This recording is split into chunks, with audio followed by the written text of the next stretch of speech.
तर एकतर तू राहशील ना तर मग कोण राहील, असं बालकल्याण, पर्यटन आणि कौशल्य विकास खाती असे नेत्याऐवज विरोधाऐवजी वैर दिसत आहे. त्यांचे पडसाद कालपर्यंत उमटलेले दिसतात, पण नेते दुश्मनी विसरतात. कार्यक्रमामध्ये एकमेकाची डोकी फोडण्यापर्यंत त्यांचे मजल जाते. विधानसभा निवडणुकीच्या तोंडावर महाराष्ट्र काही आघाडीत तर घडणार नाही ना, असे शरद पवार मध्यंतरी म्हणाले होते. महाराष्ट्रामध्ये मणिपूर सारख्या परिस्थिती उद्भवू शकतात.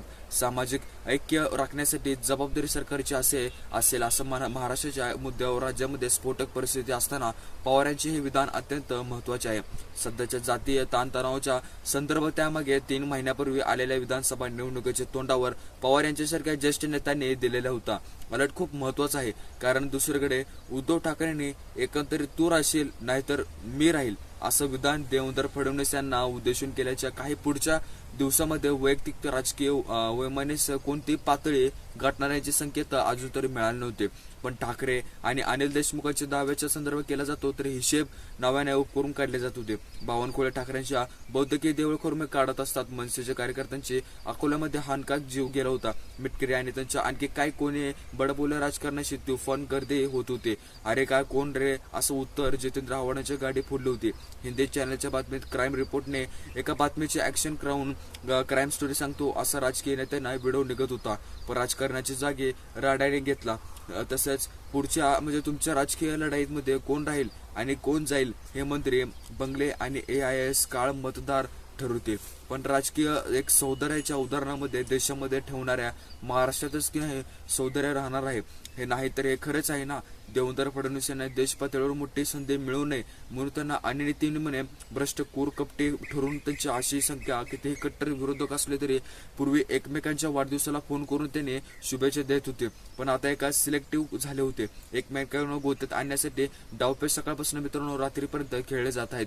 पूर्वी प्रत्येक पक्षामध्ये शाउटिंग ब्रिगेडचे असायचे, पण विरोधकांना तुटून पडणे, एकाच वर काम करणे सगळे शाउटिंग ब्रिगेड झाले होते.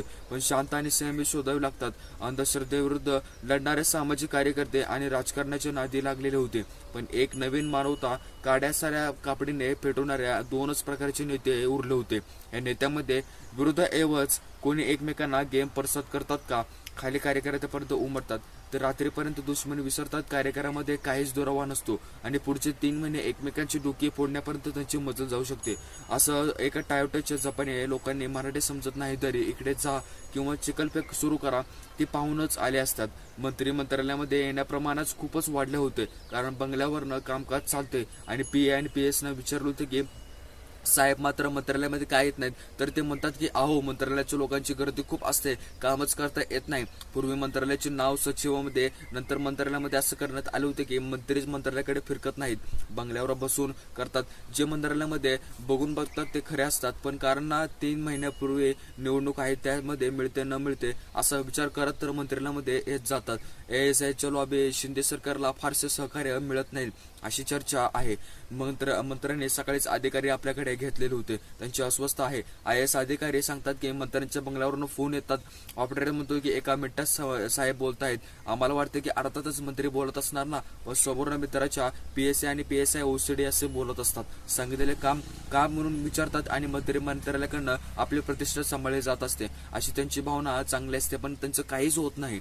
आणि मंगलप्रभात लोढा यांच्याशी आधी महिला तर मित्रांनो असं काही राजकारणामध्ये घडत आहे आणि येणाऱ्या राजकारणामध्ये काय पडसाद उमटतात की काय सांगता येत नाही. कारण अजित पवारांनी सोबत घेतल्यानंतर त्यांच्याकडे केवळ कौशल्य आणि विकास राहिले होते, पण नावमेद सारख्या कौशल्य आणि विकासाच्या मुख्यमंत्री युवा कार्य प्रशिक्षण योजनेच्या अलीकडे जाहीर झाले होते. त्यांच्या अंमलबजावणीसाठी लोढा झपाटल्यासारखं काम करत आहेत. असे मंत्री आहेत की ज्यांना सरकारकडनं काहीच घ्यायचं नसतं आणि देशातले अव्वल बिल्डर आहेत, पण सगळे वैभव बाजूला ठेवून खात्यामध्ये लक्ष देण्यासाठी कौशल्य विभागासाठीच्या राजकारणामध्ये 511 केंद्र उभारण्याचे संकल्प त्यांनी आधीच केले होते. त्यांचे काम हे खूप पुढे चांगले होते. शालेय शिक्षण मंत्री दीपक केसरकर यांनी जर्मनीमध्ये बॉर्डेन वुटेन सारख्या एका राज्याला विविध क्षेत्रातील कुशल मनुष्यबळ पुरवण्याचे प्रकल्प हाती घेतले होते. 10,000 तरुणांना जर्मन भाषेसह कौशल्य प्रशिक्षण देऊन त्याची नोकरी दिली जाईल असं जर्मनी नोकऱ्या देण्याच्या केसरकर यांनी एक पॅटर्न कौतुकास्पद मानला पाहिजे. शोमिता विश्वास कोण आहेत आणि शोमिता विश्वास राज्याच्या नवयुक्त प्रधान मुख्य आणि वन विभागाच्या सर्वोच्च पदी नियुक्त झालेल्या त्यांच्या पहिल्या महिला आहेत. महाराष्ट्राच्या मुख्य सचिव सुधाचे सैनिक आणि पोलीस महासंचालक रश्मी शुक्ला यांनी आता प्रधान एक मनोरक्षक आणि महिलाच असा आहे. आणि उत्तम योग असा शोभित विश्वास आठच्या 1988च्या बॅचच्या IAS अधिकाऱ्याचे पुत्र प्रशिक्षक त्यांना अलौकिक नवस्ताच्या जिने एक बंगली कुटुंबासाठी अल्पावधीने सुरेश कुमार विश्वास हे IAS अधिकारी म्हणून निवृत्त झाले होते. पण शर्मिला यांच्या आई भारतीय मजुमदाराच्या मानावर लेखिका आहेत. तसेच निर्वासाचे निवेदना मांडणारे एक चिन्हमूल त्यांचे लिहिलेले पुस्तक प्रसिद्ध आहेत.